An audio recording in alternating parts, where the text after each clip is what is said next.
4 दिन की family trip के बाद कर नहीं सकता या करूंगा नहीं, इसमें काबिलियत और नियत का फर्क है। और अगर आप ये वीडियो देख रहे हैं मतलब जाहिर सी बात है नियत मेरी पूरी है और काबिलियत आपको पता चल ही रही है। तो इसके टीजर वाले रिव्यू में भी मैंने कहा था कि ये एक पैट्रियोटिक मूवी होने वाली है जो काफी ज्यादा इंप्रेस करती है खासकर इंडियन ऑडियंस को।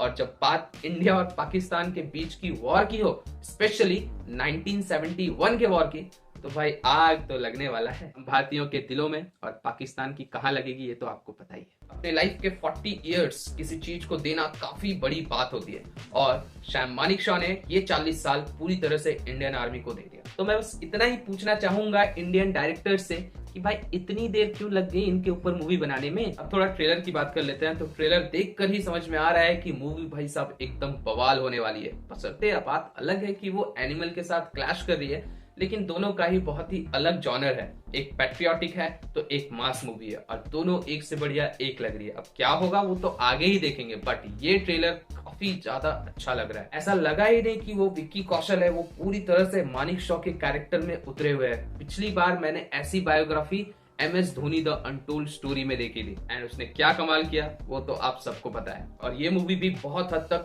ऐसा ही कुछ कमाल करके जाने वाली है। बात जब भी पैट्रियोटिक मूवी की होती है तो न्यू मूवीज के दौर में सबसे पहले नाम विक्की कौशल के पूरी मूवी की आती है, बट इस मूवी के बाद जाहिर सी बात है सैम बहादुर का आने वाला है। मूवी का डायरेक्शन मेघना गुलजार ने किया है, जिनकी पिछली पैट्रियोटिक मूवी राजी काफी ज्यादा इंप्रेस कर गई थी। और ये मूवी भी वैसा ही कुछ करने वाली है, क्योंकि ये उस समय की स्टोरी दिखाएगी जब जियोपॉलिटिकल बॉर्डर को पूरी तरह से शेप दिया जा रहा था, खासकर ईस्ट पाकिस्तान और वेस्ट पाकिस्तान। साथ ही साथ वो चाइना का क्लैश, वो कश्मीर वाला इशू, हर एक चीज को यहाँ पे बेहतरीन ढंग से दिखाया जाने वाला। अब मानेकशॉ के बारे में ये बताया जाता है कि वो 1942 के सेकेंड वर्ल्ड वॉर में भी शामिल थे, क्योंकि उनकी आर्मी की जर्नी 1932 से ही स्टार्ट हुई थी। इसी ट्रेलर के एक कन्वर्सेशन में हमें दिखाया जाता है कि मोहम्मद अली जिन्ना, जिनका बहुत बड़ा रोल था पाकिस्तान के क्रिएशन में, वो भी मानेकशॉ को अपनी तरफ लेना चाहते थे, एक्चुअली अपनी आर्मी में लेना चाहते थे।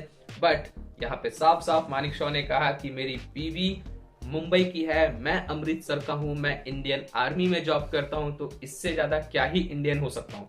मतलब साफ है कि उनको इंडिया से कितना प्यार है और इंडिया के लिए वो क्या क्या कर सकते हैं, उन्होंने सब बताया है और करके दिखाया। इसी ट्रेलर में एक शॉट दिखाया जाता है जिसमें मानेकशॉ रैंक वाइज ऊपर उठते जाते हैं। तो अब वो रैंक के बारे में अगर मैं थोड़ा सा एक्सप्लेनेशन दूं तो सबसे पहले तो अगर नीचे से स्टार्ट करूं तो सैनिक, हवलदार, सूबेदार और फिर ऊपर स्टार्ट होता है कमीशन रैंक। अब सबसे पहले आते हैं लेफ्टिनेंट, जिनके कंधे पर 2 स्टार्स होते हैं। उसके बाद आता है रैंक कैप्टन का, जिसमें 3 स्टार्स होते हैं। एंड देन फिर आता है मेजर का, जिसमें नेशनल एम्बलम होता है उनके कंधे पर। उसके बाद लेफ्टिनेंट कर्नल का आता है, जिसमें 1 स्टार के साथ एक नेशनल एम्बलम। फिर एक कर्नल का रैंक आता है जिसमें 2 स्टार के साथ नेशनल एम्बलम। फिर आता है ब्रिगेडियर, जिनका रुतबा और जिनका पावर हमने ऑलरेडी तिरंगा मूवी में देख चुका है, जिसमें 3 स्टार के साथ एक नेशनल एम्बलम आता है। एंड देन फिर आता है मेजर जनरल, और फिर उसके बाद lieutenant general and then general, और फाइनली सबसे high post field marshal. Movie में हमें इंडियन हिस्ट्री के उस समय के काफी बड़े बड़े दिग्गज नेता भी दिखने वाले हैं, जिसमें सबसे फेमस जो हमारी इंदिरा गांधी उस समय की प्राइम मिनिस्टर थी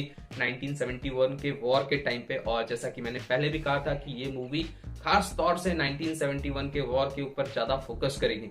तो इंदिरा गांधी का रोल जो उसमें किया है वो फातिमा सना शेख ने किया है, और देखकर तो काफी अच्छा लग रहा है, बट उतना ज्यादा इंप्रेसिव नहीं है जितना कि लारा दत्ता ने किया था। बाकी मूवी के डायलॉग्स की बात करें तो आपको काफी ज्यादा हिट करने वाला है, और खास तौर से वो लास्ट में एक जो डायलॉग बोलते हैं रिटर्न ऑर्डर से रिलेटेड, कि आज के बाद कोई भी ऑफिसर और सैनिक मेरे ऑर्डर के अलावा, मेरे रिटर्न ऑर्डर के अलावा कहीं भी नहीं जाएगा, खास तौर से अपनी पोस्ट से पीछे नहीं हटेगा, और मैं वो ऑर्डर कभी नहीं दूंगा। उनका जो एक स्टाइल है ना बोलने का, कि हल्का सा रुक कर एक पर्टिकुलर चीज को फोकस करना, काफी अच्छे से यहाँ पे विक्की कौशल ने किया है। तो मजा आएगा देख करके, और क्लैश भी होने वाला है। तो आप कौन सी मूवी के लिए ज्यादा एक्साइटेड है ये तो आने वाला वक्त ही बताएगा। फिलहाल मुझे आप कमेंट करके बताएं कि एनिमल या फिर सैम बहादुर। मैं तो दोनों जाने वाला हूँ और दोनों के लिए आपके पास रिव्यू भी आ जाएगा।